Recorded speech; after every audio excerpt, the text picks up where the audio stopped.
Welcome to Excellent IQ.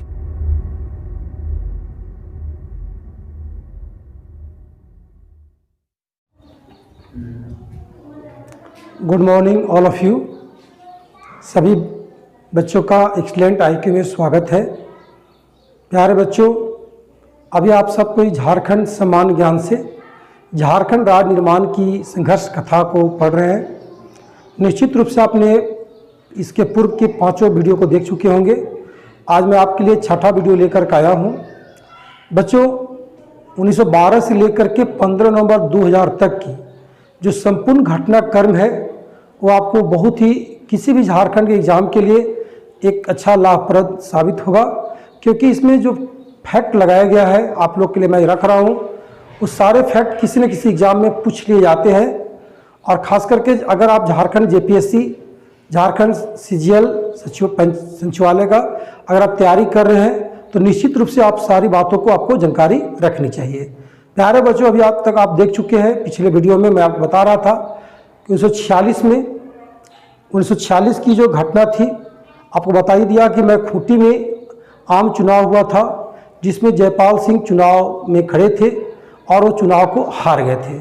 लेकिन सबसे बहुत बड़ी बात हुई कि उनको जो खड़ा किया था मुस्लिम लीग का पार्टी, मुस्लिम लीग उनको काफ़ी आर्थिक मदद किया। और दूसरे रूप में जब संविधान सभा का चुनाव हो रहा था संविधान सभा बनाने के लिए, तो उसमें उनको मदद किया और अपने कोटा से संविधान सभा का सदस्य के रूप में मनोनीत करवाया। जैसा कि आप जानते हैं कि जयपाल सिंह हमारे मौलिक अधिकार जो समिति थी जिसका अध्यक्ष सरदार वल्लभ भाई पटेल थे, उसका एक भाग था, कहिए उसको, इसका नाम था आदिवासी अल्पसंख्यक समिति। और उसके अंदर में 2 उप समिति बनी थी, जिसमें एक उप समिति का अध्यक्ष थे AB ठक्कर, और AB ठक्कर का जो उप समिति था उसी का ही मेंबर थे। आपने यहाँ तक पूरी बातों को सुना और समझा है। हाँ, अगर आपको यहाँ तक डिटेल्स चाहिए तो आप बैक होकर के वीडियो को पहले उसको पूर्व में देख ले जो डाला गया है। आपको निश्चित रूप से आपको सारी बातों का आंसर खुद बेखुद मिलता रहेगा। तो चलिए मैं यहाँ से आपको लिया चलता हूँ। 1946 की घटना चक्र में कुछ बातें मुझे शेष रह गई थी। आप देखिएगा, 46 में जयपाल सिंह जो है संविधान सभा में पहुंच चुके हैं, मतलब दिल्ली पहुंच चुके हैं। अभी तक वो रांची में थे, तो रांची में थे तो उनको यही लगता था कि झारखंड कैसे अलग हो जाता अच्छा था। लेकिन जब वहाँ पर गए और वहाँ के लोगों जो अच्छे लोगों थे उसके संपर्क में आए तो इनको पता चला कि अपने से भी बढ़कर के देश हित की बात होनी चाहिए। और देखिएगा मामला कैसे बनता है, कैसे इनका धीरे धीरे अब मुस्लिम लीग से विछोद मैंने हटते ही एक, और इसी बीच में एक बहुत बड़ी घटना घट रही है जिसको देखिएगा मैं लिख रहा हूँ 46 में एक प्रत्यक्ष, बहुत ही दुर्भाग्यपूर्ण घटना है, प्रत्यक्ष कार्यवाही दिवस। अब ये आप ऐसा दिवस है कि आपको नाम से पता नहीं चलेगा, इसको डायरेक्ट एक्शन डे बोलते हैं हम लोग, डायरेक्ट एक्शन डे। आपको नाम लिखने से लग रहा है एक बहुत बड़ी बात नहीं है, सिंपल घटना है, प्रत्यक्ष कार्रवाई दिवस। आखिर इसको मनाया कौन है भाई, क्या किया है, तो मुस्लिम लीग किया है। कौन किया है, मुस्लिम लीग किया। और मुस्लिम लीग क्या किया है कि देखा कि जो कांग्रेस है, कांग्रेस बनाम कहिए मुस्लिम लीग में विवाद खड़ा हो गया संविधान सभा को लेकर के कि हम आपको, मुस्लिम लीग बोल रहा है कि मैं आपको सपोर्ट नहीं करूंगा। तरह तरह की घटना बात आ रही है। इसी स्थिति में जब बात नहीं बन रहा है तो मुस्लिम लीग का एक नेता रहता है जिसका नाम है, आपको बता रहे हैं आप लोग को, सुहरावर्दी, बंगाल का है सुहरावर्दी।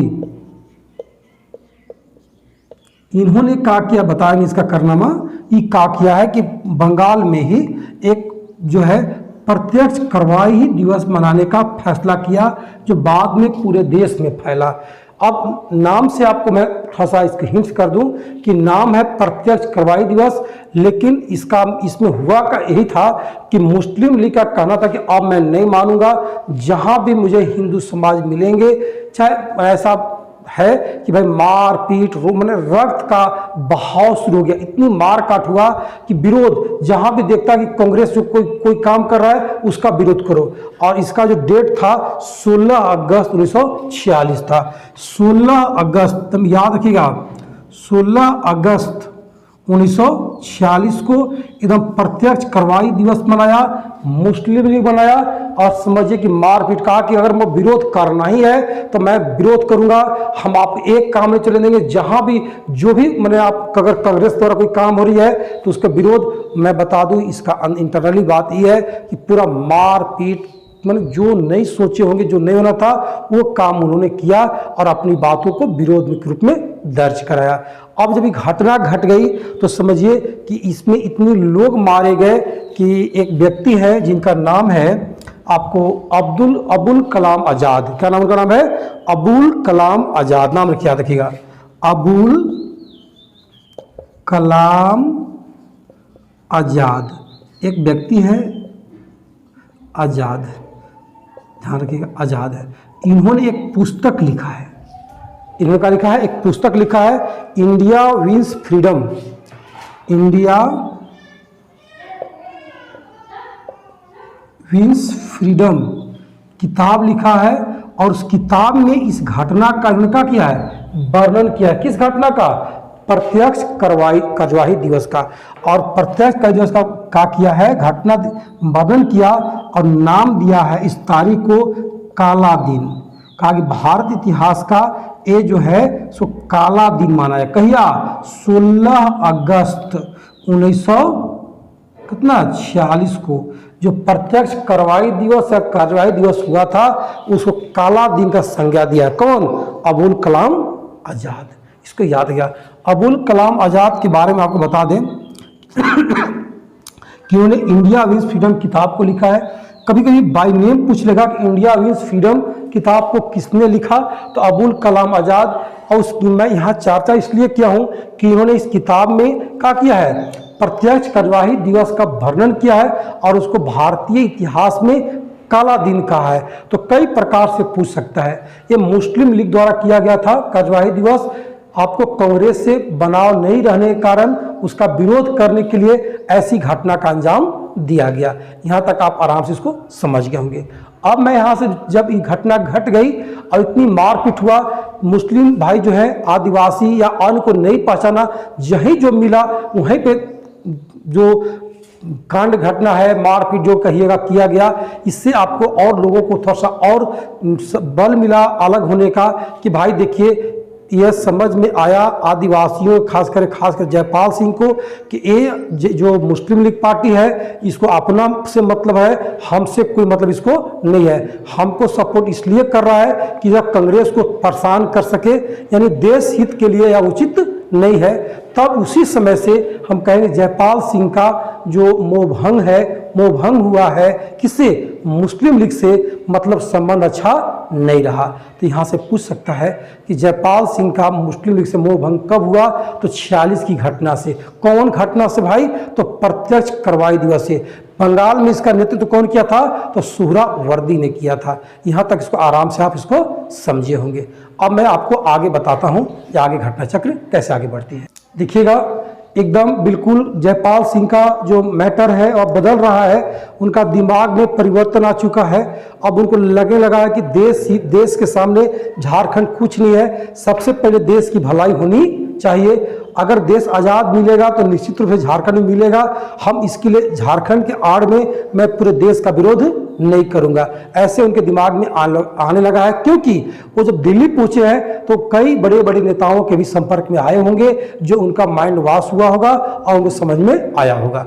अब मैं थोड़ा सा आगे बढ़ता हूँ, आपको ऐसे बता रहा हूँ कि ये घटना चक्र कैसे आगे बढ़ती है। देखिए 47 में क्या हुआ, 46 देख लिया आप लोग। अब देखिएगा 47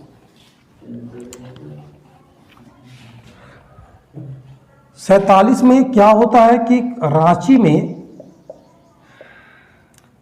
आदिवासी महासभा का, किसका? आदिवासी महासभा का बैठक होगा। ठीक है, उस बैठक में क्या होगा कि जयपाल सिंह एक बात बोल रहे हैं कि भाई देखिए मैं कभी भी पाकिस्तान के पक्ष में नहीं हूँ। कहा कि मुस्लिम लीग का पहला डिमांड है कि पाकिस्तान बने, तो जयपाल सिंह उसका विरोध करते कि मैं पाकिस्तान के पक्ष में नहीं हूँ, हम संविधान पाकिस्तान के पक्ष में मैं नहीं हूँ और संविधान सभा का विरोध नहीं करूँगा। यानी मुस्लिम लीग दो काम कर रही, देखिए मुस्लिम लीग कर रही थी, पहला काम वो पाकिस्तान की मांग कर रही थी, जब पाकिस्तान मुझे मिले, और संविधान सभा का विरोध कर रही थी। तो अब जब देखिएगा, तो जब 46 में घटना घट गया तो जयपाल सिंह पर भी दबाव पड़ा। मुस्लिम लीग कहा कि आप विरोध कीजिए, तो जयपाल सिंह कहे कि नहीं, हम बन गए भाई, अब हम विरोध नहीं करेंगे, हम देश हित में रहेंगे, तो विरोध नहीं करते हैं। और वो पाकिस्तान के भी पक्ष में नहीं है, यानी कंप्लीटली कहा जाए तो मुस्लिम लीग से वो अलग हो गए। कोई यहाँ तो दिक्कत आपको नहीं चाहिए। तो 47 में ये है कि रांची में बैठक हुई है और उन्होंने घोषणा किया है कि मैं पाकिस्तान के पक्ष में नहीं हूँ और संविधान सभा का विरोध नहीं करूँगा। अगर एग्जाम हॉल में आता है इस तरह से कोई सवाल बन करके कि किस बैठक में जयपाल सिंह ने यह बात बताया कि मैं पाकिस्तान के पक्ष में नहीं हूँ, तो कहा बोलिएगा 1947 की बैठक में, ठीक है। और मैं संविधान सभा का विरोध नहीं करूँगा क्योंकि संविधान सभा बन चुकी थी। अगर मुस्लिम लीग हट भी जाती है तो अपना यथावत जो उसके मेंबर बच जाते हैं मुस्लिम लीग वाला छोड़ करके, तो अपना काम करेंगे। तो इस तरह से जयपाल सिंह कहे कि आप हट जाओ, हम आपके साथ इस मामला में नहीं रहेंगे, हम मेंबर बन चुके हैं, मैं यहाँ पर ही रहूँगा, कोई दिक्कत आपको नहीं होनी चाहिए। अब देखिए क्या होता है आगे चल के। और बता दें, एक बहुत बड़ी बात जगह आ रही है कि 47 में ही, 47 जब देश आज़ाद हो गया था उसमें भी संविधान बन ही रहा था, तो हमारे AB ठक्कर जो बताए थे, AB ठक्कर जो कौन थे, आपको बताया था ना, पटेल साहब का जो उप समिति था जो आदिवासी अल्पसंख्यक के लिए बनी थी, तो उसी के AB ठक्कर अध्यक्ष थे। तो वो आपको रांची आए थे 47 में। एक बहुत इंपॉर्टेंट पूछता है कि रांची कब आए थे, 1947 में आए थे। और अगर महीना पूछ देगा तो लिखिए सितंबर 47 में, डेट नहीं इससे है, सितंबर 1947 में AB ठक्कर आए थे, रांची आए थे। और उसी समय आपको जयपाल सिंह भी यहाँ के जो आदिवासी नेता उन्होंने मिल करके आपको झारखंड के बारे में, आदिवासियों के बारे में, अधिकार के बारे में अपना प्रपोजल रखा था कि भाई आप देख लीजिए, अपने से मेंबर है ये थे, लाल लाल घुमा घुमा के दिखा दिए कि आप देखिए यहाँ की स्थिति यह है, आपको इन लोगों के लिए भी संविधान में कुछ जगह देना चाहिए। कोई दिक्कत यहाँ तक आपको नहीं होना चाहिए। अब हम लोग आगे देखते हैं। अब देखिए 47 खत्म, आइए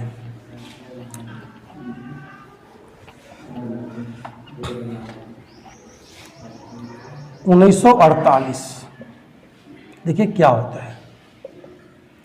अब देश आज़ाद हो चुकी है एकदम बिल्कुल अच्छी तरीक़ा से, कोई दिक्कत नहीं है।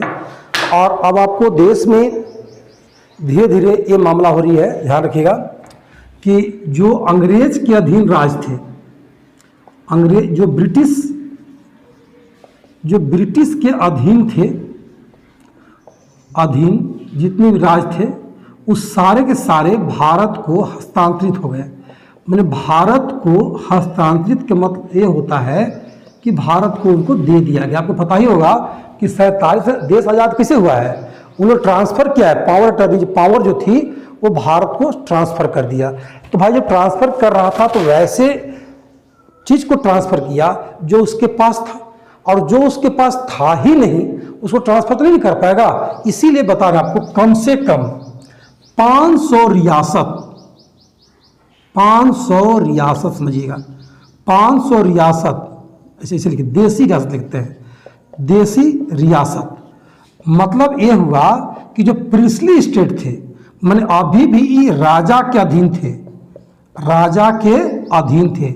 मतलब ये हुआ कि अभी तक गुलाम नहीं हुए थे, अंग्रेज लोग यहाँ पर अपना कब्जा नहीं कर लिया था। आप सुने हैदराबाद का निजाम सुने होंगे, कश्मीर का हरि सिंह सुने होंगे। उसी प्रकार से झारखंड में दो जगह है जिसका नाम था सरायकेला, बहुत इंपॉर्टेंट है, याद रखिएगा, सरायकेला और खरसावां, दो जगह है, याद रखिएगा, खरसावां। ये आपको दोनों प्रिंसली स्टेट है जो बिहार में था, और अभी देश आज़ाद हो चुकी है मेरा 47 में। और इन लोग जो है अभी इसको बिहार में मत कहिए, ये दोनों स्वतंत्र है, ये दोनों जो है से राजा के अधीन है।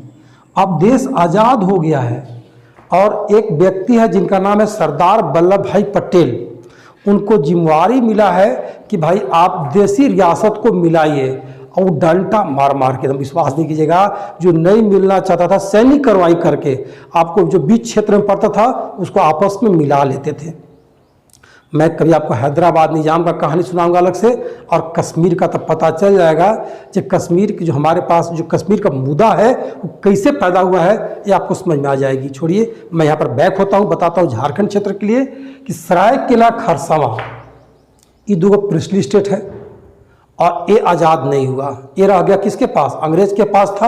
अरे अंग्रेज के पास था ही नहीं, तो यहाँ पर तो राजा लोग हैं। जब अंग्रेज यहाँ से चले गए, अब भारत सरकार यहाँ पर काम करना शुरू कर दी, तो वहाँ के बीच में भाई राजा कहाँ से रहेंगे, राजा तो रहना ही नहीं है। तब उनको हटाया जाए, उनको मिलाया जाए भारत सरकार में। तो मिलाने के लिए जब इनको मिलाया जाने लगा तो ये भारत सरकार में मिल गए, कोई दिक्कत नहीं। झारखंड में 1 जनवरी, ध्यान रखिएगा, 1 जनवरी 1948 को ये भारत में मिल गए। ठीक, भारत के हिस्सा बन गए। यहाँ के जो राजा थे भारत के हिस्सा हो गई। राजा लोग साइन कर दे, जाओ लाइए पटेल जी, हम आपको साइन कर देते हैं कि हम आप ही के पास रहेंगे, यानी भारत में लोग मिल गया। लेकिन हुआ क्या, अब जब भारत के हो गया तो भाई किसी राज्य में उनको रहना है, तो गलती से किया जो कहिए, उड़ीसा तेज तरह से ये था, उड़ीसा का किया, ये दोनों को कह दिया कि आप सरायकेला खरसावां को हमको दे दीजिए, और उसका पावर था भाई जैसे ही रहा होगा, मान लीजिए सरायकेला खरसावां का हो गया, चला गया उड़ीसा में। अब देखिए लीला शुरू होता है यहाँ से। सरायकेला खरसावां जो आज हमारे पास है, जब 1 जनवरी 1948 को भारत सरकार में विलय कर रहा था, तो विलय तो हुआ लेकिन वो उड़ीसा के मतलब उड़ीसा राज्य को मिल गया। भारत में मिल करके और किसका हिस्सा बन गया? उड़ीसा का हिस्सा बन गया। यहाँ तक इसको आप देख लीजिए आराम से। अब क्या होता है, यहाँ से देखिए आगे, 1 मिनट रुकिए, देखिएगा। जब इसको उड़ीसा राज्य मिला दिया गया तो इसका काफ़ी विरोध हुआ।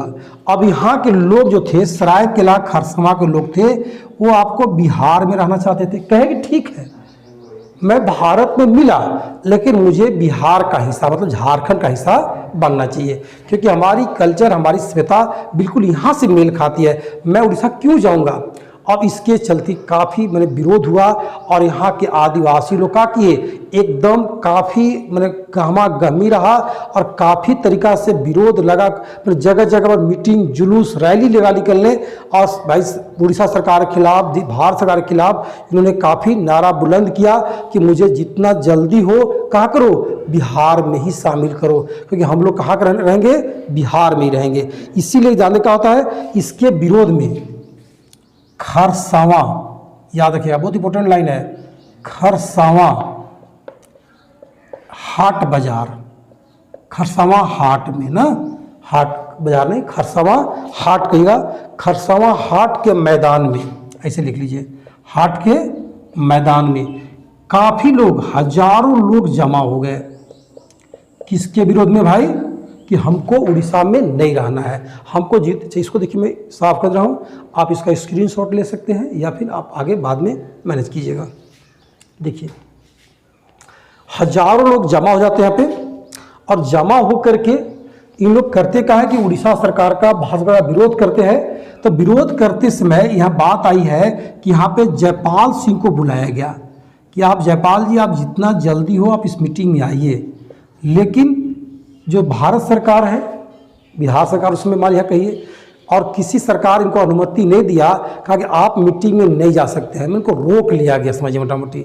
और जब मीटिंग में नहीं गए तो वहाँ भीड़ उग्र हो गया, और भीड़ इतना उग्र हो गया कि जो खरसावां हाट था वहाँ एक खबर हुआ कि वहाँ लोग जमा हो गए, तो सरायकेला की ओर लगे बढ़ने, और काफ़ी विरोध में बीच रास्ता में जो सरकारी तंत्र थी उसका तोड़ फोड़ शुरू हो गया। अब नतीजा क्या होती है कि यहाँ पे उड़ीसा सरकार जो है एकदम बर्बरतापूर्ण, जो उड़ीसा पुलिस थी वो पुलिस का किया है कि गोली चला दिया है कि यहाँ पर, ये यहाँ के आदिवासियों पर। कहाँ का आदिवासी है? वो खरसावां और सरायकेला के हैं। और उन पर गोली चला दी गई। और आपको बता दें कि लगभग बताता है, जो इतिहास बताती है कि 400 लोग मारे गए एकदम बिल्कुल स्पॉट पे। 400 लोग का हो गए, मारे गए। कितना, ठीक है, अगर देखिएगा 400 लोग घायल हुए हैं, ठीक है, और 100 लोग स्पॉट चले गए। 100 लोग आपको स्पॉट पे मारे गए, 100 लोग मारे गए हैं और 400 लोग का हुआ, घायल हुआ। अब देखिए इतना बड़ा कांड हो गया फिर से। अब जब इतनी बड़ी कांड हुआ तो निश्चित रूप से उड़ीसा सरकार की फिर किचकिच शुरू हो गई, भारत सरकार की, और ये आग की तरह काम किया। अब लोग को फैल गया कि भाई अब हर हाल में जो इतनी बड़ी कांड हो गई तो हमको हर हाल में झारखंड में ही रहना है। हालांकि एक चीज़ और मैं बता दूं आप लोगों को कि जब मैदान में लोग जमा थे तो इनका एक नारा था, वो नारा याद कर लीजिएगा। तो एग्जाम हॉल में नारा ये आ सकता है, झारखंड अबुआ, ध्यान रखिएगा,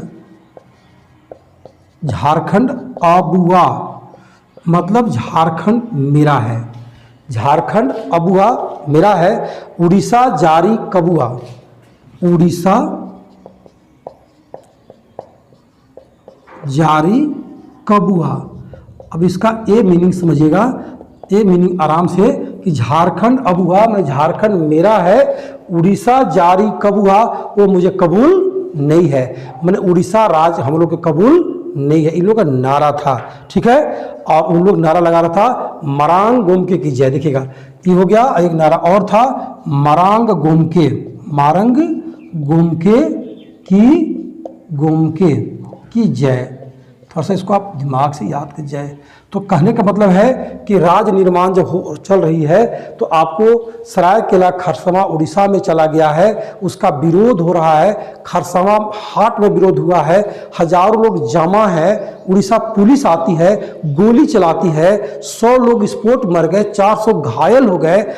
जयपाल सिंह को बुलाया गया है, वो नहीं जा पा रहे, फिर भी वहाँ नारा लग रहा है कि झारखंड अबुआ उड़ीसा जारी कबुआ, मरांग गोमके की जय। समझ रहे ना, इस तरह से काफी विरोध हुआ। अब इतना विरोध हुआ तब जाकर के भारत सरकार के नींद खुली और उन्होंने कहा कि ठीक है भाई, मेरा अधिकार है, मैं आपको दिया था, अब इसको वापस करते हैं और झारखंड में ही शामिल कर लेते हैं। इस प्रकार से याद रखिएगा 18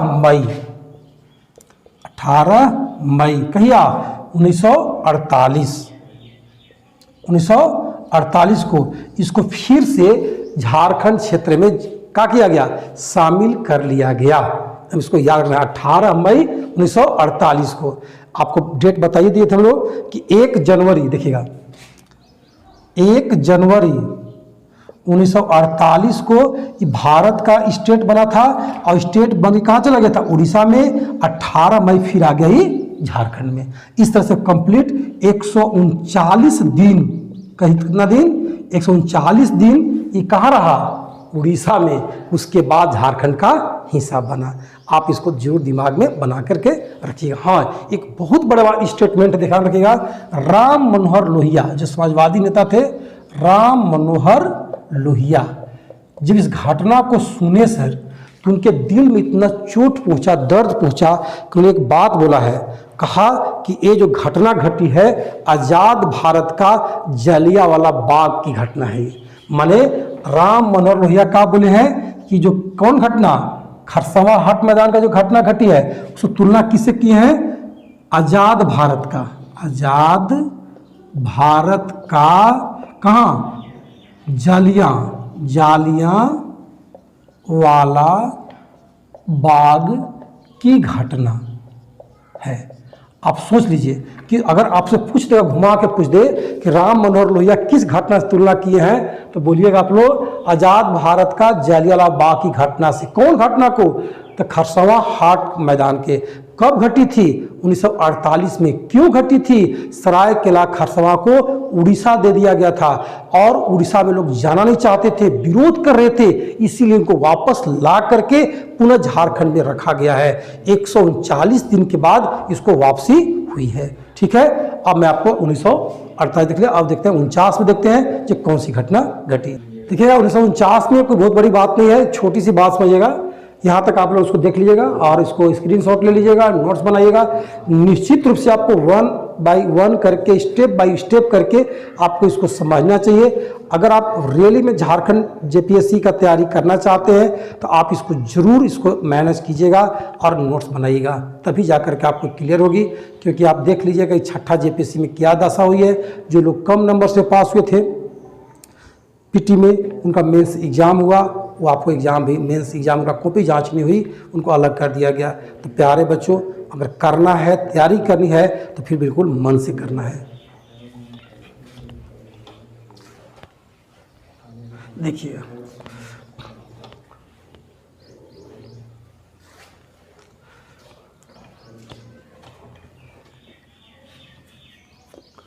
देखिएगा 1949 में कहीं कुछ मैटर नहीं है बाबू। 1949 बिल्कुल आसान से समझिएगा। एक छोटा सा बात समझिए, 49 में क्या हुआ था कि 48 में मतलब 1 जनवरी 1948 को सरायकेला खरसावां जो भारत का हिस्सा बना था, चल गया था उड़ीसा में, वापस लाया गया कहाँ, झारखंड में। और झारखंड में आने के बाद उसको जो है आपको बता दें 27 जुलाई, कहिए 27 जुलाई 1949 को संवैधानिक रूप से एक्ट बना करके झारखंड में शामिल किया गया ना, याद रखिएगा। को भारत सरकार का किया है, अधिसूचना जारी किया, अधिसूचना जारी कर झारखंड में विलय की घोषणा की। आप इसको समझिएगा, घोषणा की। यहाँ हो गया। अब यहाँ से घटना चक्र चेंज होता है। देखिएगा अब मेरा देश आज़ाद हो चुकी है। मैं अब आगे क्लास को लेकर चलता हूँ, आराम से देखिएगा क्या होता है। 1949 में एक बहुत बड़ी बात आती है, ध्यान रखिएगा। हालांकि चल नहीं पाता है, फिर भी मैं बता दूं आपको। एक व्यक्ति है जस्टिन रिचर्ड, ईसाई आदिवासी हैं।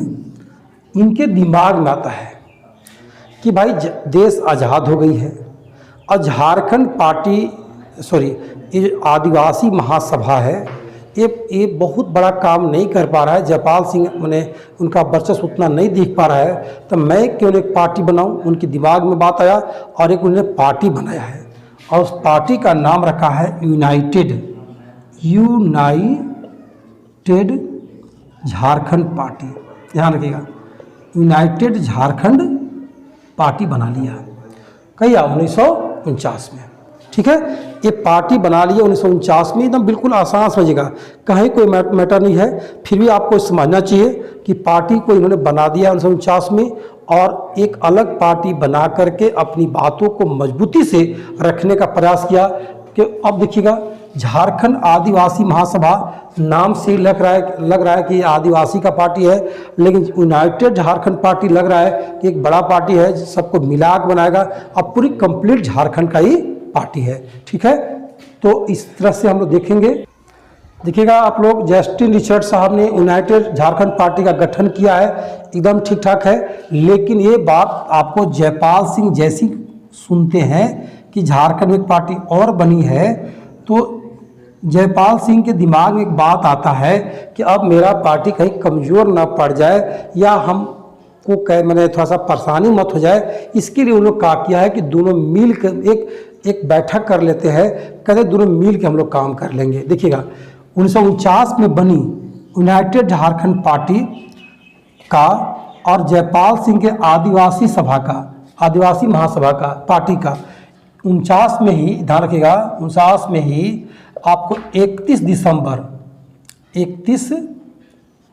दिसंबर कहिया 1949 को आपको इन लोग 49 को बैठक करते हैं। क्या बैठक करते हैं भाई? संयुक्त बैठक होगा, ध्यान रखिएगा, संयुक्त बैठक करते हैं। और संयुक्त बैठक में जो शामिल होते हैं कौन कौन है भाई? किनके बीच हो रहा है? आपको आदिवासी महासभा, इनका बैठक हो रहा है। और साथ में है आपको यूनाइटेड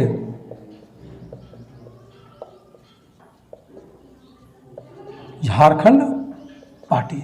अब दोनों मिल करके वहाँ पर बैठक किया है। तो बैठक किया है 31 दिसंबर 49 को। तो देखते हैं कि झारखंड, अभी देश आज़ाद हुआ है, अगर डिमांड अलग अलग हम लोग करने लगेंगे तो निश्चित रूप से शायद हमको नुकसान हो जाए, कोई बात न सुने। तो दोनों मिल करके कहा कि ऐसा काम करते हैं कि दो पार्टी जो बन चुका है झारखंड, अब तक दो पार्टी हो गई, एक आदिवासी महासभा और यूनाइटेड झारखंड पार्टी। तो हम दोनों मिल जाते हैं एक में, और दोनों आपस में मिलने के लिए क्या करते हैं कि 31 तारीख को ही मिल करके एक नया पार्टी बनाने की बात करते हैं। यानी देखिएगा, इन लोग जो है विलय करने की बात कर लेते हैं, विलय कर लेंगे और दूसरा काम करेंगे, पार्टी का जो है इसे नाम बदल देंगे, नाम बदल देंगे, बदल देंगे, ये बात हुआ। इस तरह से आपको 1950 चल आता है। और उसी बैठक में 31 दिसंबर की बैठक हुआ था पहला दिन, और 1 जनवरी, याद रखिए 1 जनवरी 1950 को, 1 जनवरी 1950 को क्या होता है कि किसी पार्टी का, कौन कौन, आदिवासी महासभा का और यूनाइटेड झारखंड पार्टी का, दोनों को मिला करके एक नया पार्टी बन गया जिसका नाम हुआ सिर्फ झारखंड पार्टी। एकदम सस्ता नाम है, चलिए हटाइए, कोई हाला नहीं, कोई बड़ा पार्टी नहीं, झारखंड पार्टी आपका बन गया, एक नया पार्टी बन गया झारखंड पार्टी। अब देखिएगा, आदिवासी महासभा, यूनाइटेड झारखंड पार्टी, ये थोड़ा पुराना पार्टी है, ये नया पार्टी है। अब दोनों में विचार होता है कि अध्यक्ष के रहेगा, तो अध्यक्षता के लिए कोई लड़ाई खिचखिच नहीं हुआ। एकदम कहे कि भाई देखो जयपाल सिंह जी, आप, मेरा एक ही मकसद, मेरा मकसद है झारखंड को अलग कराना, आपका यही मकसद है। आप थोड़ा सा बड़े पैमाने पे हैं, बहुत दिन से चलते आ रहे हैं, चलिए हम बनाए थे, हम आप में मिल गए और आप भी इसका कार्यभार संभालिए। यानी झारखंड पार्टी का जो अध्यक्ष बन गए, अध्यक्ष रह गए, क्या बन गए, जयपाल सिंह रह गए। याद रखिए, जयपाल सिंह मुंडा, जयपाल सिंह मुंडा, नहीं कोई दिक्कत नहीं है, मुंडा, ये उसका अध्यक्ष बन गए। किसका, झारखंड पार्टी का। फिर बीच में दो पार्टी हुआ था 49 में, 50 आते आते फिर एक पार्टी बन गया। इस तरह से आपको 1950 में झारखंड पार्टी बन गई। जो 39 में बनी थी आदिवासी महासभा, 50 में जाकर वही का बन गई, झारखंड पार्टी आपका नाम से बन गया। कोई आपको यहाँ तो दिक्कत नहीं होनी चाहिए आप लोग को। तो देखो बच्चों, यहाँ से ज़्यादा मैं टाइम नहीं ले रहा हूँ कि वीडियो लंबा नहीं बनाऊंगा। आप आराम से एक 1 बाय 1 करके देखें, और एकदम बिल्कुल आपको लगना चाहिए कि हम लोग इसको सुन रहे हैं, समझ रहे हैं, तो निश्चित रूप से आपको लाभ मिलेगा। तो आप लोग करना, आप लोग यही है कि यहाँ वीडियो को कंटिन्यू रखिएगा। मैं इसको 15 नवंबर 2000 तक ले जाऊंगा, पार्ट बाई पार्ट करके। आप हर एक वीडियो को जरूर देखिएगा, और आप लोग देखिएगा कि अगर 1, 2, 3 बार सुन लेते हैं तो शायद नोट्स करने की आवश्यकता आपको नहीं पड़ेगी। तो सारे बच्चों, मैं सारे लोग को धन्यवाद देता हूं कि आपने यहाँ तक वीडियो को देखा है, और निश्चित रूप से आने वाले और वीडियो को आप निश्चित रूप से देखेंगे और लाभ लेंगे। तो बच्चों, यदि आप सबको अच्छा लगा है तो निश्चित रूप से इस वीडियो को सब्सक्राइब कर दें, लाइक कर दें, शेयर कर दें। अपने मित्रों को जरूर बताएं कि सरविंदर सर हम सब के लिए वीडियो बना रहे हैं। झारखंड के एग्ज़ाम, किसी भी एग्ज़ाम के लिए एकदम बिल्कुल वरदान होगा, ब्रह्मास्त्र होगा। आपको कहीं परेशानी नहीं है, और आपको जब कभी कोई दिक्कत हो तो मेरा व्हाट्सएप नंबर से या फिर जो जो कमेंट होता है उसके माध्यम से आप कमेंट करें, आपको जरूर आपको जवाब मिलेगी और आपकी समस्या को दूर किया जाएगा। सारे बच्चों को धन्यवाद। इसी बात के साथ आप जरूर सब्सक्राइब करेंगे और लाइक करेंगे और शेयर करेंगे। प्यारे बच्चों, धन्यवाद। That's all.